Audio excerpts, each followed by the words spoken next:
عزتمنو مسلمانانو د سیرت بسل کسله کې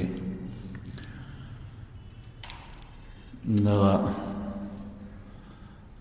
دې ځای بیانونو تسلسل را رسیدلی و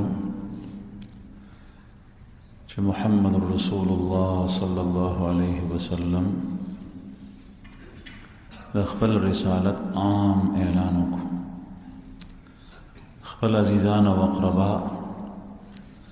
او د هغې نه علاوه نورو خلکو ته چې عام اعلان وکړو. بعضې خوش قسمت او سعادتمن روحونه اسلام ته را داخلېدل او د نورې بعضې عداوت او دشمنی د اسلام سره زیاتېده. ورځ تر ورځه د اسلام او د مسلمانانو او د سید الرسول او خاتم النبیین صلی الله علیه وسلم دشمنان زیاتېدل او هغوی غصه او غضب به نورم زیاتېدو. د هغې نتیجه دا وه چې په دغه سلسله کې هغوی د رسول الله صلی الله علیه وسلم تره ابو طالب صاحب ته رجوع او په خپله په بعضې مجالسو کې رسول الله صلی الله علیه وسلم سره ملاقاتونه کافر او مشرکین او کله دغه سلسله کې کله ترغیب او کله ترهیب، کله د یرولو په انداز کې او کله د لالچ ورکولو په انداز کې. خو رسول الله صلی الله علیه وسلم مقصد خو دنیا نه وه او خپل ذاتی حوایج او ضروریات نو ترهیب او ترغیب نه خو به هغه سړی خوف او خطر کوي یا به په هغې کې رغبت پیدا کوي چې د چا مقصد دنیا وي، چې د چا مقصد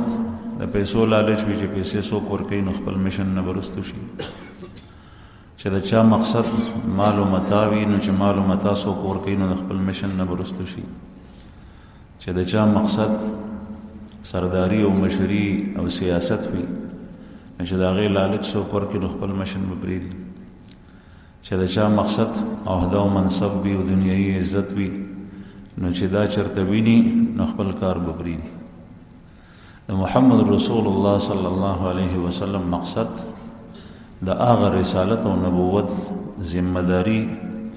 هغه علی وجه الاتم چې څنګه الله جل جلاله امر کړی و هغسې پوره کولو، بل څه مقصد ونه. نو مختلفو طریقو سره هغوی پیغمبر علیه الصلاة والسلام د بندولو کوششونه کړي لیکن په هغې کې کامیاب نه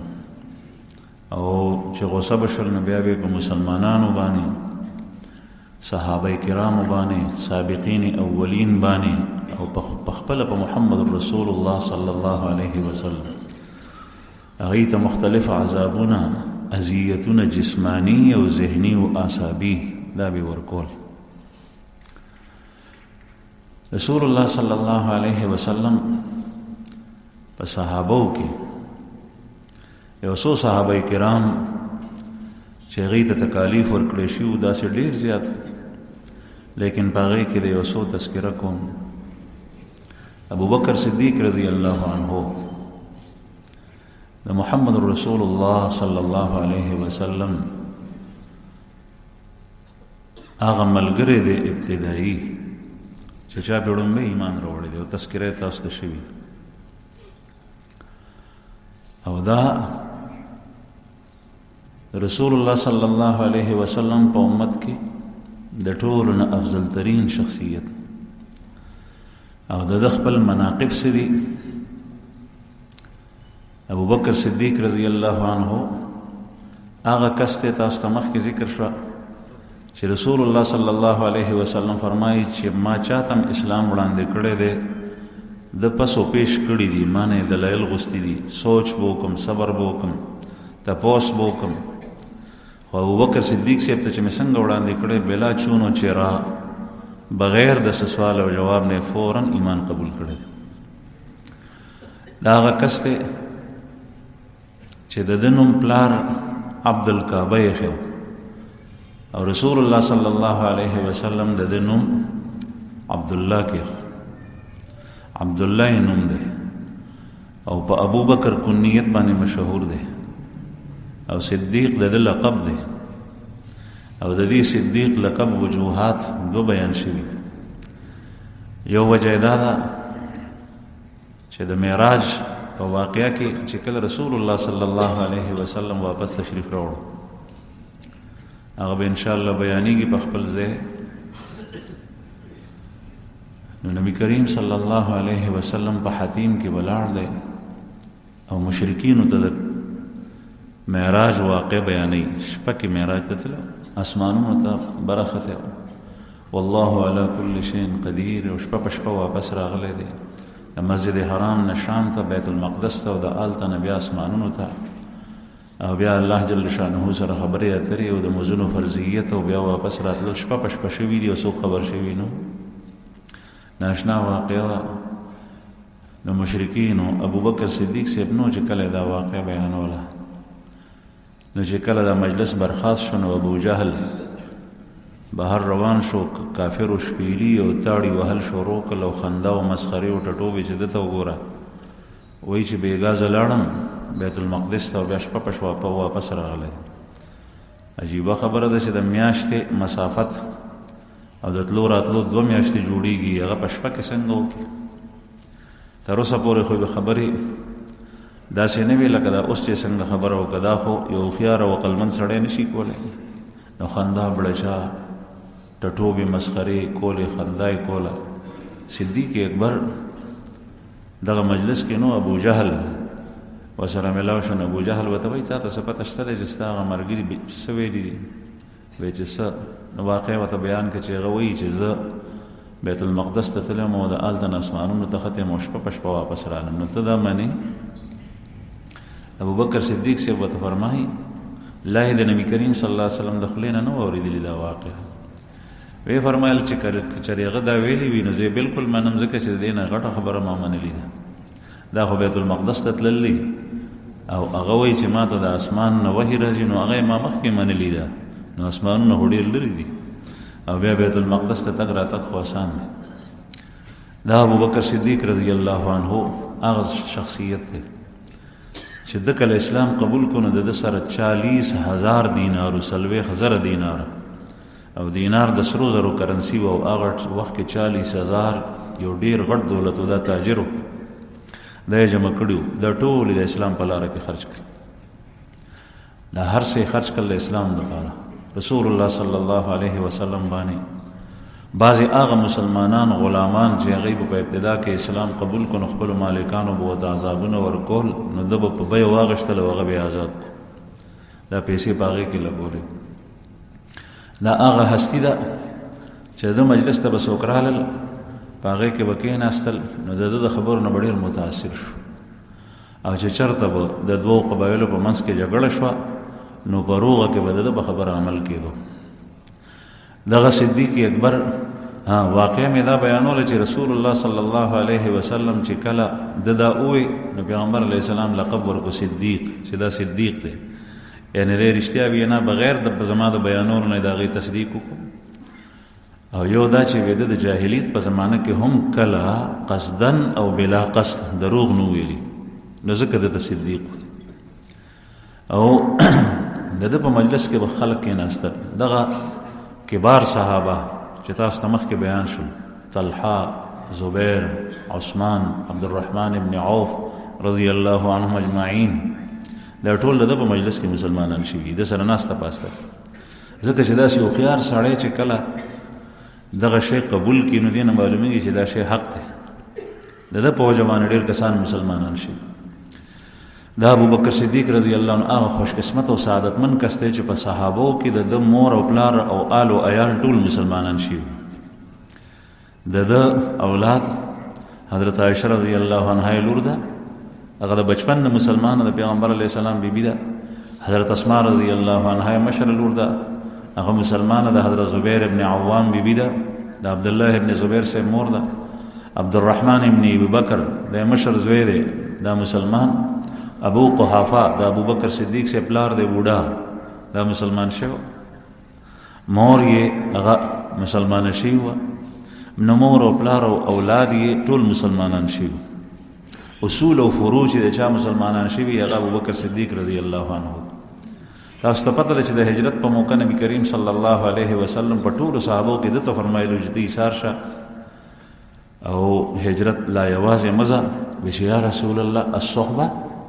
آیا زه به تا سره ملګری کېږم په هجرت کې؟ پیغمبر علیه السلام ورته وفرمیل الصحبه او یو ځای به ځو.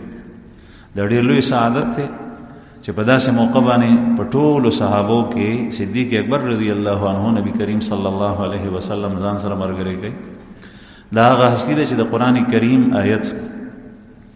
د رسول الله صلی الله علیه وسلم سره د دویمو چې د دې په باره کې دا آیت نازل شوی دی. اذ هما فی الغار اذ یقول لصاحبه ثانی اثنین اذ یقول لصاحبه لا تحزن ان الله معنا، چې دا په دوو کې دویم او دا دواړه په غار کې دي او الله جل شأنه د پیغمبر خپل مرګري ته وی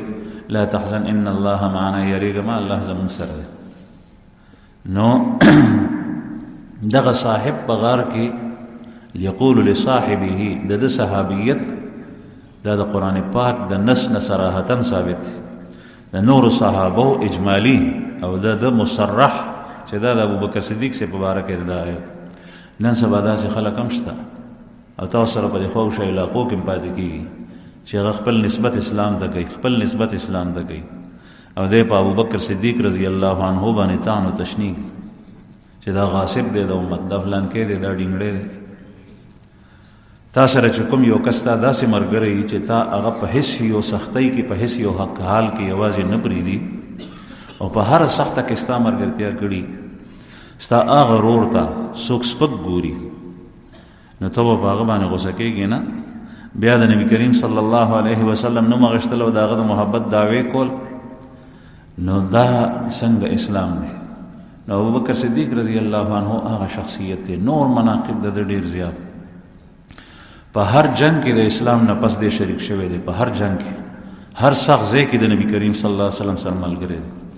پیغمبر علیه الصلاۃ والسلام فرمایي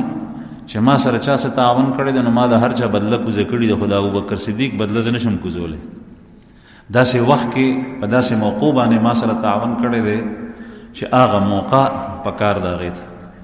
مال نورو صحابو ډېر ورکړی لیکن د ده موقع داسې ناشنا وي، په سخت وخت کې په کار راغلی. ابوبکر صدیق رضی الله عنه یو ځل نبی کریم صلی الله علیه وسلم ته وایي چې یا رسول الله دا مز به خانه کعبه کې کوو، مز به دی کولو په دار ارقم کې. تاسو ته مخکې تذکره شوي وه چې د صفا غر په خوا کې کور د یو صحابي ارقم ابن ابي الارقم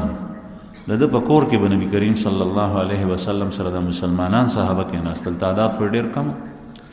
ځکه چې حضرت عمر رضی الله عنه لا تر اوسه مسلمان شوی نه دی، د هغه تذکره به وروسته راځي او د هغه اسلام راړل 40 نمبر کې دي. نو تر اوسه به یو څو کسان مسلمانان نو دی به په دار ارقم کې نبی کریم صلی الله علیه وسلم سره مسکولو. صدیق اکبر سے به یو ځل وایي چې یا رسول الله دلته دا مس خوند نه کوي، ځای چې لاړ شو په خانه کعبه کې مز وکړو، په خانه کعبه کې مز وکړو. پیغمبر علیه الصلاۃ والسلام را روان شو، ابوبکر صدیق صاحب رالو. ابوبکر صدیق رضی الله عنه د خانه کعبه سره په خوا کې ودرېدو، تقریر شروع کو بیان چې دا د الله رسول دی او الله جل شانه د ته رسالت ورکړی دی، مبعوث کړی دی، دا پیغام راوړی چې د الله نه علاوه بل یو معبود نشته. په دې به کافران په غوسه کې راله چې د الله نه علاوه بل څوک معبود نشته او دا ټول معبودان باطل دي او الله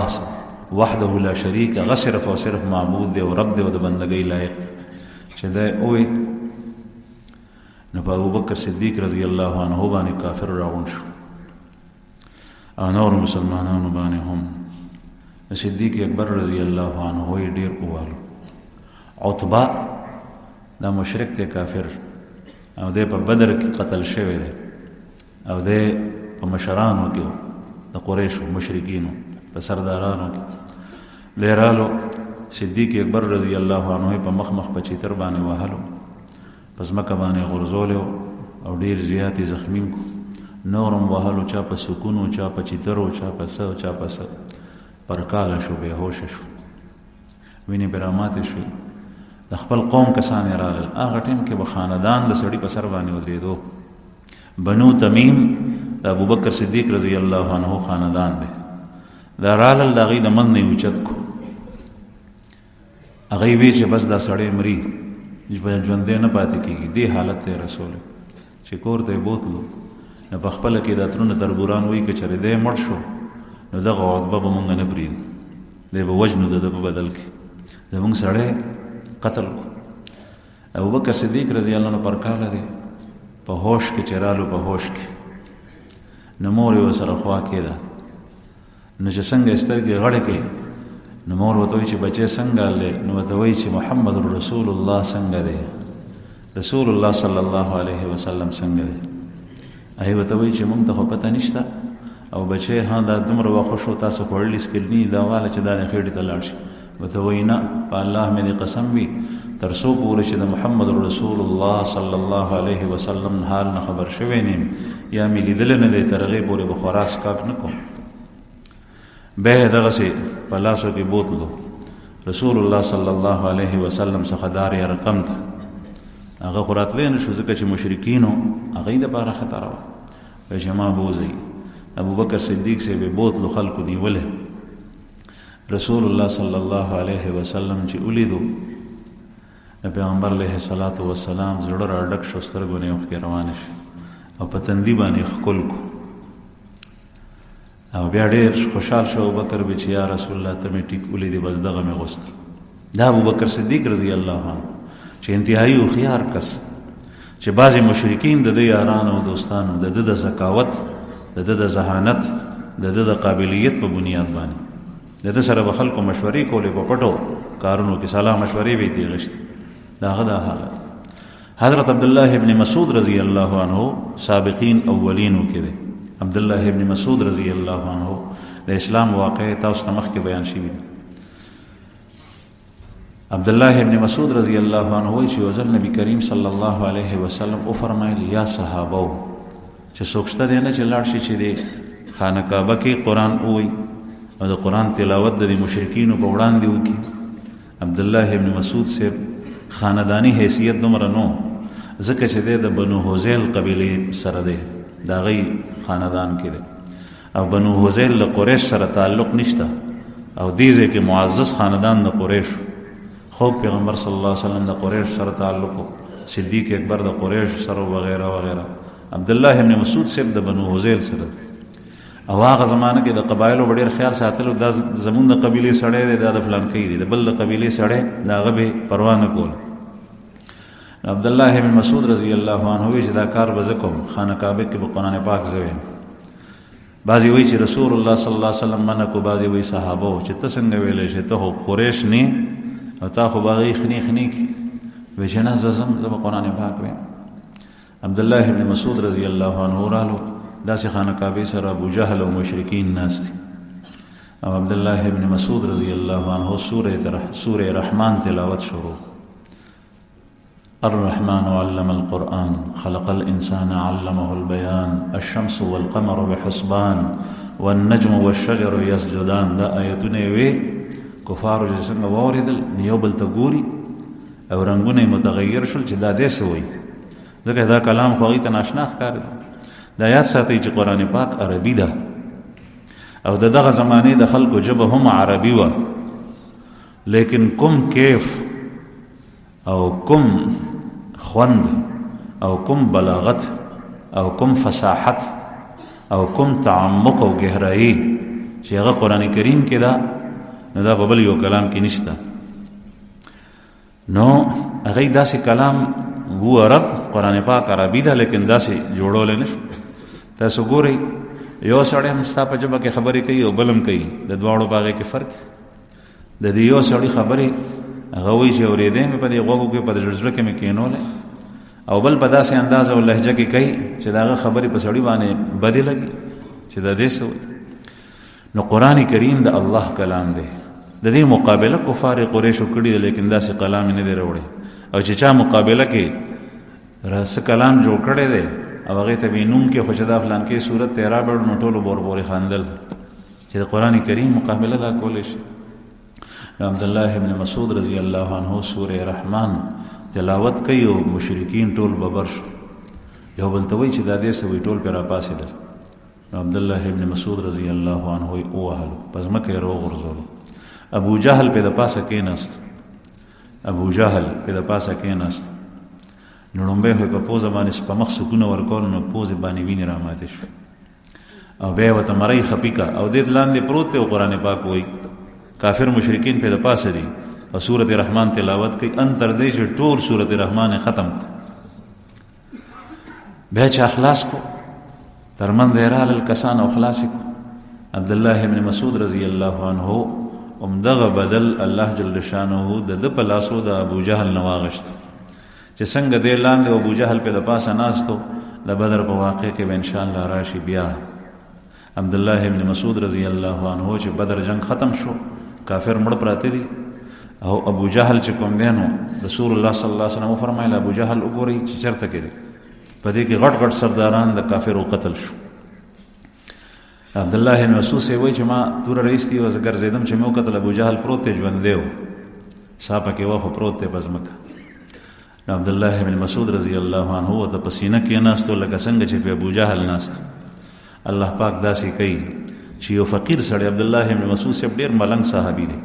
خو دومره ذهین او قابل او فقیه په صحابو کې چې ثاني نو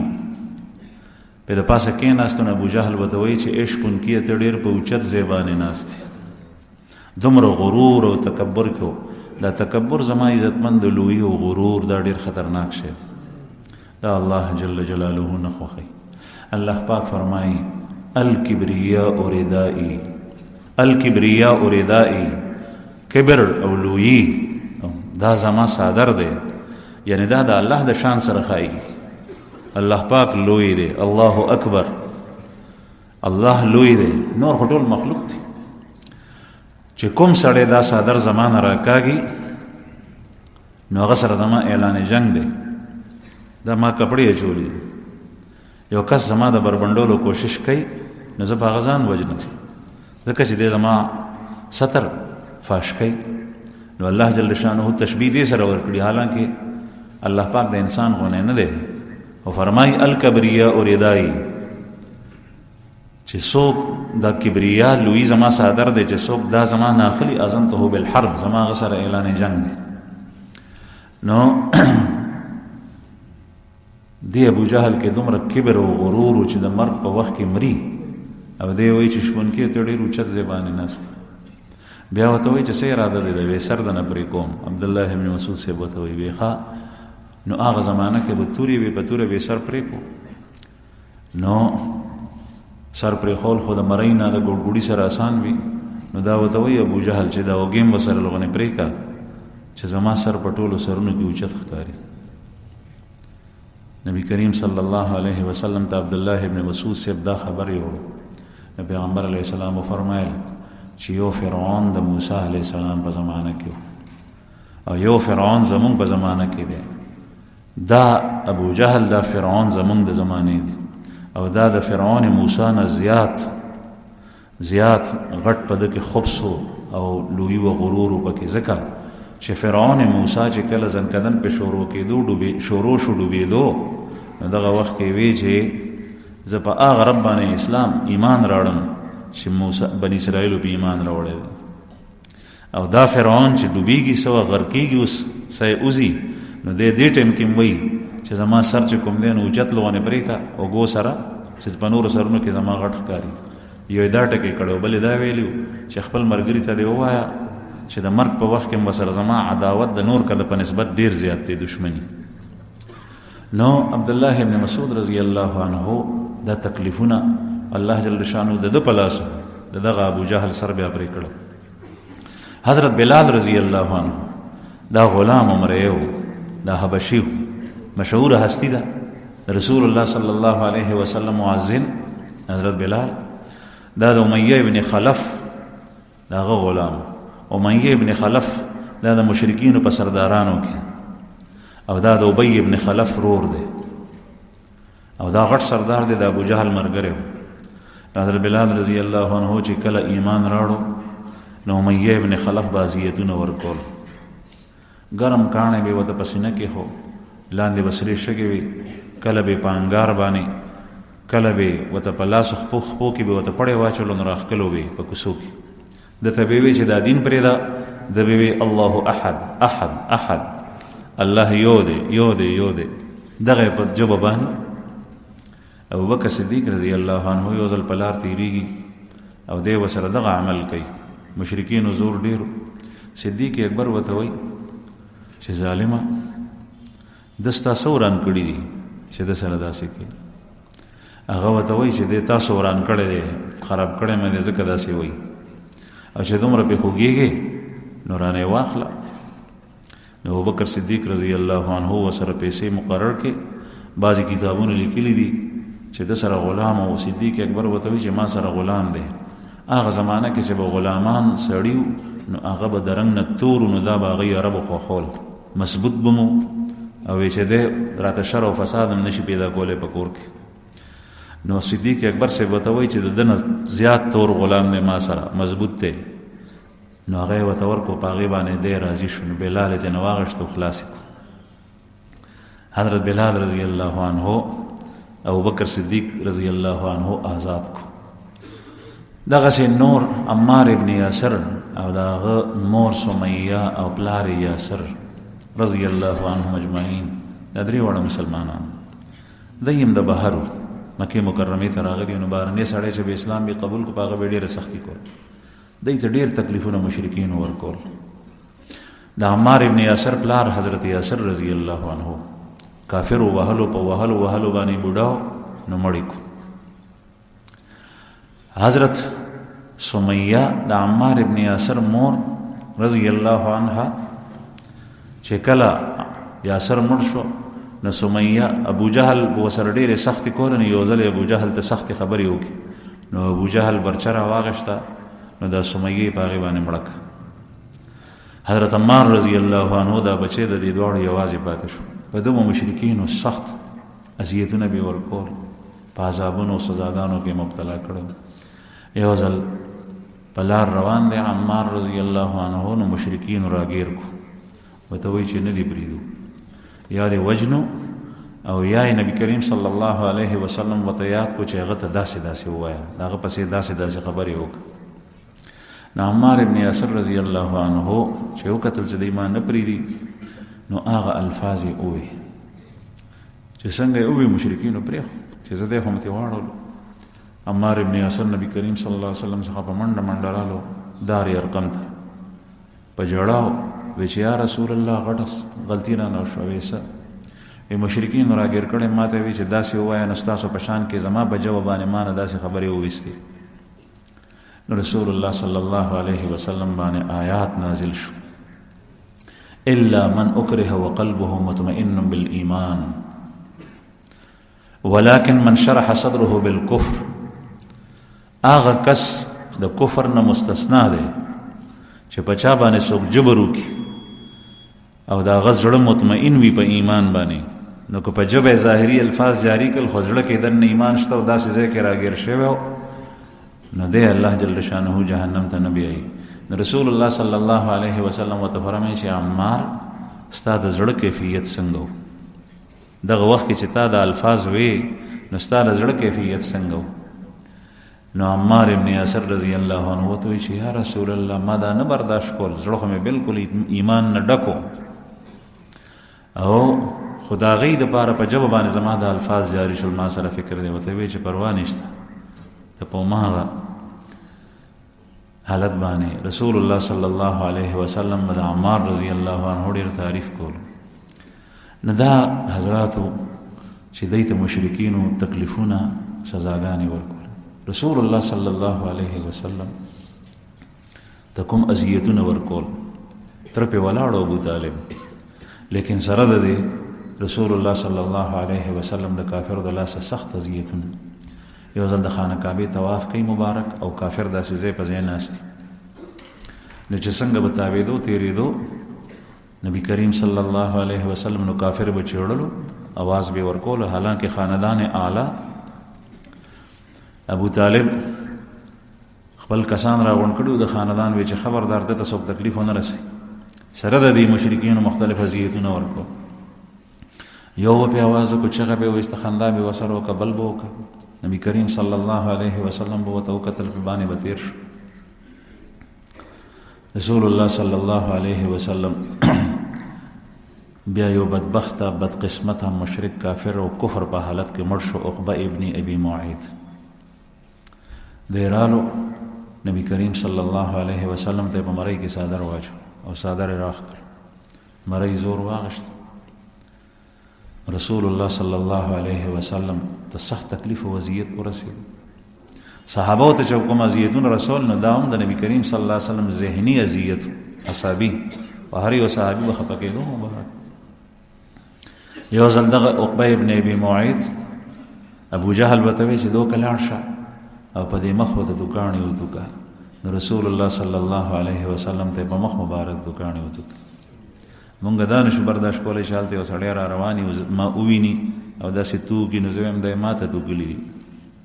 په دې باندې جګړه کو سړی سره او رسول الله صلی الله علیه وسلم ته په مخ مبارک باندې چې هغه څومره حسین او جمیل الله جل شانه پیدا کړو. سید الرسول دی عقبه ابن معيط دکان یو دکان. دغه عقبه ابن معيط دومره بدبخت چې یو ځل ابو جهل ناست نبی کریم صلی الله علیه وسلم په موز ولاړ دی داسې مجلس ګرم کړی دی. نو ابو جهل خپل هم مجلس ته وای چې دا سړی چې په موز باندې ولاړ دی څوک شته دی چې د سجدې ته لاړ شي فلان کې ځای کې اوښ حلال شوی دی د هغې اوښ هغه لرې او هغه وینې زوي او هغه ګند هغه راړي چې د ده په سټ باندې کېږي. نو دا په ناستو کسانو کې عقبه پاسېدو. دغه عقبه چې تذکره ما مخکې وکړه د وی حدیث مبارک کې راځي فقام اشقى القوم ان لوگوں میں جو سب سے بڑا بدبخت تھا وہ اٹھا اور اس نے کہا کہ یہ کام میں کروں گا. ټولو کې بدبخت او شقی القلب بدقسمت هغه پاسېدو هغه دا کار وکړو. د اسلام خلاف د پیغمبر اسلام خلاف د مسلمانانو خلاف چې کوم یو سړی سه اقدام کوي او قدم پورته کوي نو دا انتهایی بدبخت دی. یو دا چې ځان ته سړی په ګناه کې ملوث وي دا بد قسمت دی. یو دا چې بل ته د خیر رسول نه خیر نشي رسولی نو شر خو دې نه رسي او بیا چې بل ته هغه اذیت رسیږي او بیا د دین په باره کې ورته رسي دا انتهایی بدبخت دی. نو عقبه ابن ابي معيط لاړو په څه طریقه باندې هغه لرې هغه بچدانۍ هغه هر سره اوچت کړل اوښه حلاله شوي وه او د هغې لرې نبی کریم صلی الله علیه وسلم چې څنګه سجدې ته لاړو نو په سټ د پاسه یې ورته کېښود. عبدالله ابن مسعود رضی الله عنه په هغې کې خو تاسو ته پته ده سوټي وي وینې زوي وي څښاو. عبدالله ابن مسعود رضی الله عنه لرې کتل او وی چې زما دومره وس نه کېدو چې زه راغلی وې دا مې در کړی وې ځکه چې زما د هغې ترمنځ د مشرکینو حایلو زه یې عالم پرېښومی نه. پیغمبر علیه السلام په سجده پروت دی سر نه پورته کوي. نبی کریم صلی الله علیه وسلم کور ته اطلاع لاړه. بچی یې راله حضرت فاطمه رضی الله عنها هغې د نبی کریم صلی الله علیه وسلم نه هغه ګن لرې کوریخ کړ او بیا یې مشرکینو ته بد رد ووایي. هغه خو د دې خاندان نو هغې ته چا څه ویلی نه شو. بل دا چې څنګه نن سبا ده نو داسې هغه زمانه کې مو چې په زنانه باندې لاس پورته کول ماشوم هم وه حدیث مبارک راځي جویر کانت جویریتن و چھوٹی بچی تھی په هغې باندې لاس پورته کول داسې د غیرت کار هم نه و پهلواني هم نه وه نو هغې ته چا څه ویلی نه شو. رسول الله صلی الله علیه وسلم چې کله سر پورته کړو نو لاس یې پورته کړ وی اللهم عليك بقريش اللهم عليك بأبو جهل اللهم عليك بأمية بن خلف اللهم عليك بعتبة اللهم عليك بشيبة اللهم عليك بالوليد اللهم عليك بعقبة ابن ابي معيط. د دې ټول مشرکینو نمونه واشتل چې یا الله دیم هلاک کې. ما ته یو ځل پرچی راغله چې دا خطبه کې ته د کافرو پسې دا وی چې یا الله دا کافر هلاک کې دې ته خو خیری کول مناسب نه دي. نو ما وی رسول الله صلی الله علیه وسلم وتخیری کړي نو څنګه څنګه ونک ته هغه مسلمانان نه ویني چې په برما کې د زنانو وینې تویږي او زنانو نه کپړې وباسي بربنډي ته هغه زنانه مسلمانان هغه ستا خور نه ده چې د هغې عصمت دري کېږي ته هغه بوډاګان او سپینګري مسلمانان نه ویني او ځوانان چې هغوی په اور کې سوځوي اور بلکې د برما مسلمانان پکې واچي او چې مشرک ته څوک کنځل کوي په تا باندې بد لګېږي دا خو د مشرکینو خوی خصلت دی دا خو د هغوی سره یارانه او دوستانه ده زما خوب پیغمبر صلی الله علیه وسلم ورته کړي دي نو زه به کوم شمار کړم چې زه ورته نه کوم پیغمبر علیه السلام یو میاشت مسلسل یو میاشت د سحر په موس کې په قنوت نازله کې د رعل او د زکوان کافر او مشرکینو ته بد دعا کړې ده د بیر معونه مشرکینو ته بد دعا کړې ده او یا کس صحابه شهیدان کړي په موس کې مسلسل یو میاشت نبی کریم صلی الله علیه وسلم خیری کوي یا الله فلان کې قتل کې فلان کې قتل کې استاد خلینا دا دعا نوزي په دې کې ته خپل پیغمبر اتباع نه کې رسول الله صلی الله علیه وسلم چې وته خیری وکي نو دا الله جل شانه قبول کو دا ټول په بدر کې قتل شو هو یو خبره ته وکم هغه دا چې د رسول الله صلی الله علیه وسلم دغه دعا بعض حضرات وی 15 کاله پس او یا 14 کاله پس قبول شوی ده مونږ دعا وغواړو نو بیا انتظار کوو چې د دې جمعات کې مې دعا واسطه چې باروزم نو دا شی به زما جولۍ ته راغلی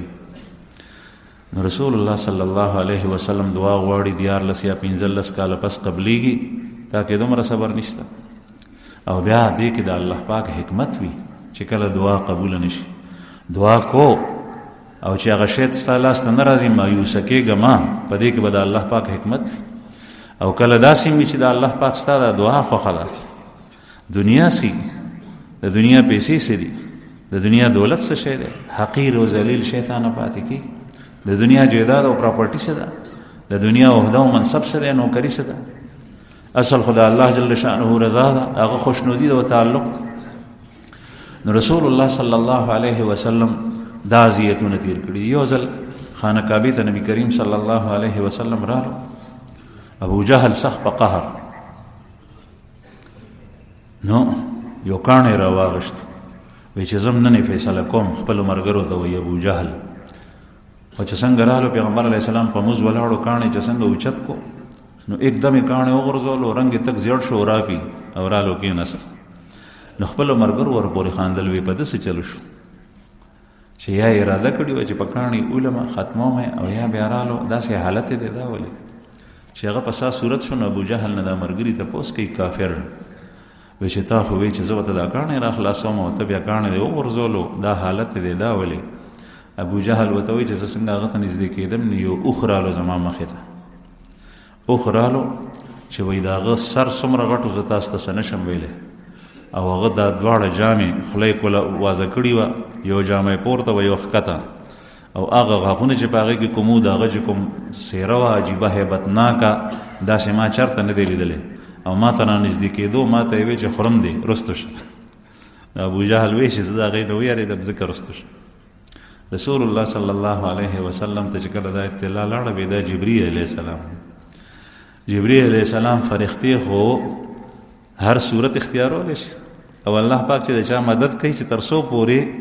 محمد رسول الله صلی الله علیه وسلم خپل پیغام په هغه انداز هغه وخت پورې هغه چاته نو رسول چې څومره الله غوښتل تر هغې پورې الله پاک هر ځای کې حفاظت کړي الله پاک کولی شي هغه ته څه ګران نو عرض مې دا کوله زما عزتمند چې دا ټول اذیتونه نبی کریم صلی الله علیه وسلم تیر کړي کله لږ کله ډېر د طایف واقعه انشاءالله هغه بیان شي هغه تاسو ته معلومه ده یو ځل نبی کریم صلی الله علیه وسلم خانه کعبه ته راتلو ابو جهل را روانو هغه طرف د ابو جهل سخت دشمنو د دې ټولو مشر دته د ابو جهل د اسلام نه پس دا لقب کې خوده شوی دی د جهالت پلار د جهالت پلار د مخکینه لقب کنیت ابو الحکم ابو الحکم او د نوم عمر نوم دی ابو الحکم یې کنیت دی او هشام یې د پلار نوم دی رسول الله صلی الله علیه وسلم فرمایل چې دا ابو جهل له ابو الحکم نه دی ابو الحکم د حکمت والړي روخيار سره دا ابو جهل دی او دا ابو جهل یو ځل خانه کعبه سره ودرېدو نو د تذکره قرآن پاک کې الله پاک کړی دا وی یا الله که د دې سړي د دین او مذهب ټیک وي نو په موږ باندې د اسمان نه کاڼي راوورې نو دا جهالت نه دی چې لکه که ټیک وي خو بیا داسې ووایي چې موږ ته هدایت نصیب کړي نو د وی که ټیک وي په موږ باندې د اسمان نه کاڼي راوورې نو دا یې منل چې خدای شته او خدای هم ورسره وي چې د هغه سره شرکا شته نور هغه په مختلفو کارونو خلک لګیا کړي د مسلمان عقیده دا ده چې ټول کائنات او نظام یوازې یو رب چلی هغه سره په هغې کې څوک شریک نشته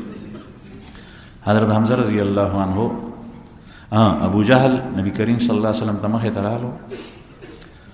نو اس به یې ورته کنځلې او سپکې سپورې شروع کړې بدره ته ورته وی نبی کریم صلی الله علیه وسلم په دې خوله باندې یو جواب ورنکړو ام المؤمنین حضرت عائشہ رضی الله عنها فرمایي چې پیغمبر علیه الصلاۃ والسلام د ځان د پاره د چانه بدله نه دا غشتي خو چې د دین د پاره بو د الله د پاره بو نو بیا به دومره غوسه کېدو چې د غوسې تاب به چانه شو لرلې مقابله به چانه شو کو الله د پاره ځان د پاره په ځان هر څه برداشت کړي ابو جهل کنځلې کولې سپکې سپورې وي نبی کریم صلی الله علیه وسلم جواب ورنکو په تیر شو دغه ځای کې یو ښځه ولاړه و وینځه وه هغه پردی د عبدالله ابن جدعان وینځه وه او دغه وینځه ولاړه و نو دې هغه کنځلې ټولې واورېدې هغه یې په زړه خوږ شو ابو جهل یو طرف ته لاړو نبی کریم صلی الله علیه وسلم بل طرف ته لاړو خانه کعبې ته په دې کې حمزه رالو د رسول الله صلی الله علیه وسلم تر دی او همزولی دی تقریبا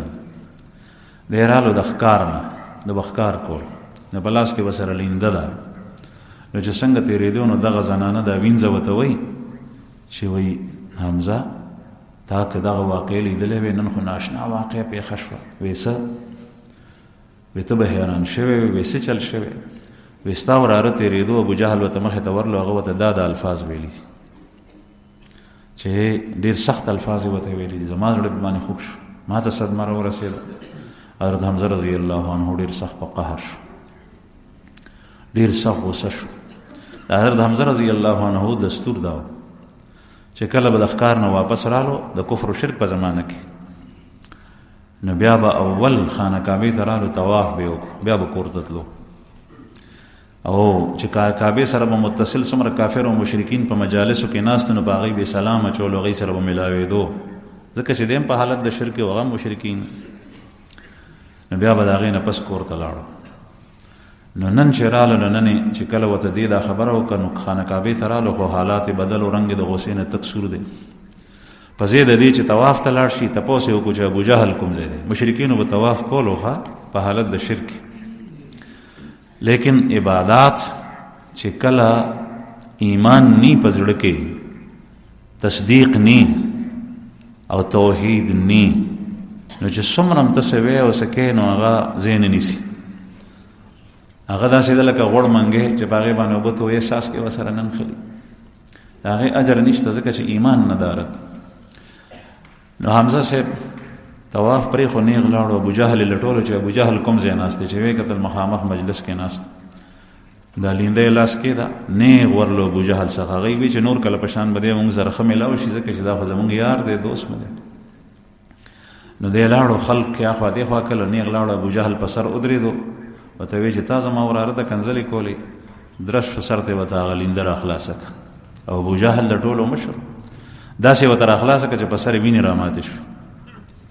چې څومره د هغه د قام خلک هغوی ټول غوسه شول ودرېدل چې حمزه ونیسي چې دا داسې چل وکړو نو ابوجهل ورته پخپله وایي د حضرت حمزه رضی الله عنه کونیت ابو عماره عماره بچی وه لورې وه وایي چې ابو عماره پرېږدئ د ده وراره ته نن ما سختې خبرې کړي دي او ده ته دا حق حاصل دی چې ما سره داسې وکړي جواب یې نه شو ورکولی په دې طریقې ځان خلاص کړو حضرت حمزه رضی الله عنه ورته ووایي چې کومه خبره زما وراره کوي غزم کوم چې څه هغه مني غزم منم په هغه باندې ما ایمان راوړی دی که ستاسو وس کېږي ما سره څه کولی شي نو را سره وکړه دا یې هم ورته ووایي ابوجهل سر ټیټ نیولی او کش یې ونه کړو او حضرت حمزه رضی الله عنه روان شو بعضې کتابونو د سیرت لیکلي دي چې حضرت حمزه رضی الله عنه کور ته لاړو نو شیطان ورته په زړه کې وسوسه اچوي چې او دا دې څه وکړل د پلار نیکه دین دې پرېښو او بل دین ته واوړې دي، دا به څه کېږي؟ دا پلار نیکونه چې کوم تلي دي هغه به دنه خفه شي، دا او دا شیطان خو مختلفې وسوسې اچوي. نو حضرت حمزه رضی الله عنه وایي چې ټوله شپه ما خوب نه دی کړی، دغه اندېښنې او سوداګانې شیطان راچولې، کله یو طرف ته او کله بل طرف ته. او بیا د سهار په پار کې رالم خانه کعبې ته، خوب مې ونه کړی شو، خانه کعبې ته رالم او الله ته په سجده پرېوتم چې یا الله دغه دین چې حق دین دی دا زما په دې زړه کې راسخ کړي او دا تذبذب او دا ریب او دا شکوک و شبهات ختم کړي. وایي چې څنګه مې دا دعا وکړه، دعا مې لا ختمه کړې نه وه چې زړه مې بلکل یخ شو، مطمئن شو. نبی کریم صلی الله علیه وسلم څخه لاړم لارې ارقم ته،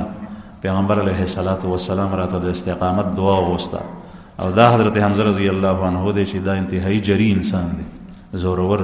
په احد کې بیا دی شهید شوی. ما دی واقع ته سوچ کولو، نو ما سوچ کولو چې د بل صحابي په باره کې داسې نه دي لیکلي چېرته کتاب زما د نظره نه دي تیر شوي چې د اسلام نه پس هغه په زړه کې شیطان وسوسې اچوي، ځکه چې صحابه ډېر ناشنا خلک. د حضرت حمزه رضی الله عنه په باره کې دا واقع څنګه ده؟ نو سوچ مې کولو چې دا اصل کې د حضرت حمزه رضی الله عنه دا ایمان راړل دغه وخت کې د جذباتو د وجې نه د وراره په سر باندې ولاړو او د هغه دپاره ابو جهل ته په قهر شوی و، نو د هغې په مقابله کې ورته ووایي چې زه مسلمان شم. زه نو کله چې په یو نیک عمل کې معمولی غش راشي، د بل برخه راشي، شیطان تا په هغې کې زر خطا کوي، شیطان خپل پوره زور لګولی. دویم شی چې هغه د دې واقع نه مستنبط کېږي هغه دا چې په دین باندې غیرت، په پیغمبر اسلام باندې غیرت دا ښه کار دی. دغه وخت کې د اسلام د راړو اراده نه وه، لیکن دا غیرت او غصه په محمد رسول الله صلی الله علیه وسلم وه، نو د دې غیرت او د غصې د وجې نه ورته الله پاک ایمان نصیب. په دین باندې غیرت او غصه دا ښه شی دی، او د کافرو د مذهب نه بیزاری او تنفر دا ښه شی دی چې څنګه سړی د اسلام سره محبت کوي، د پیغمبر اسلام سره محبت کوي، د ایمان سره محبت کوي، د ایمانی صفاتو سره محبت کوي، مسلمان ایمانیاتو سره محبت وي، دغسې به د کفر او د کفریاتو سره نفرت وي. که زړه کې دی د ایمان سره محبت وي لیکن د کفر، د کافر او د کفریاتو سره نفرت او بیزاری نی، نو دغه وخت کې بیا د یو زړه کې د دواړه څیزونه نه جمع کېږي. قرآن کریم کې الله پاک فرمایي سورہ براءة من الله ورسوله الى المشرکین، براءة من الله ورسوله، او مخکې فرمایي ان الله بریء من المشرکین ورسوله، الله پاک او داغه پیغمبر د مشرکینو نه بری دی. بری دی ته ویل کېږي چې د دوی کوم کار کوي دا زمانه دی خوښ، د کافرو د کفر زمانه دی خوښ، د مشرکینو د شرک زمانه دی خوښ، او د دې به اعلان کې اعلان بداوي که شپ شپ کې کار نه کېږي. او بیا عقیده کې چې کوم نه فرق راځي. دریم د دې واقع نه یو شی اخذ کېږي هغه دا چې کله هم در باندې شیطان عمله کوي نو فوراً رجوع الی الله کوي، الله جل شانه طرف ته منډه وایي. او دعا دا د رجوع الی الله آسان او لنډه طریقه ده چې ته الله جل شانه ته شیطان در باندې عمله کوي نو فوراً دعا وغواړه، روانې ولاړې ناستې ملاستې چې یا الله دا شیطان ما ته په زړه کې غلطې وسوسې اچوي، د ده نه ما بچ کړې، ما وساتې، ما خپل سر ستا په جولۍ کې ایښی دی یا الله، زما ستا نه بېلاوه بل څوک سره نشته دی، د ده نه ما ته خلاصولی شي، ته قادر یې، شیطان ما ته نه ښکاري، بل څوک ته ما نشي بچ کولی، مال او دولت ته ما نشي بچ کولی، پره او جنبه ته ما نشي بچ کولی، هر څه ستا په قبضه قدرت کې دي، دا شیطان زما نه واړی. چې دا دعا وغواړي نو الله جل شانه به ستا مدد کوي. ځکه چې د صحبت په وخت کې ښځه خاوند دا دعا وایي اللهم جنبنا الشیطان وجنب الشیطان ما رزقتنا، اے اللہ ہمیں شیطان سے دور رکھ، وجنب الشیطان ما رزقنا، اور شیطان کو اس بچے کے قریب بھی نہ لا جو آپ نے اس سے مقدر کیا ہے. یا الله مونږ هم د شیطان نه بچ کې او دا ماشوم هم بچ کې چې کوم ته مونږ ته راکې او زمونږ نصیبه ګرځې، نو چې دا ماشوم پیدا شي نو لن تضره، شیطان به دته ضرر او نقصان نشي ورکولی. دعا د الله جل شانه غستل پکار دي. واخر دعوانا الحمد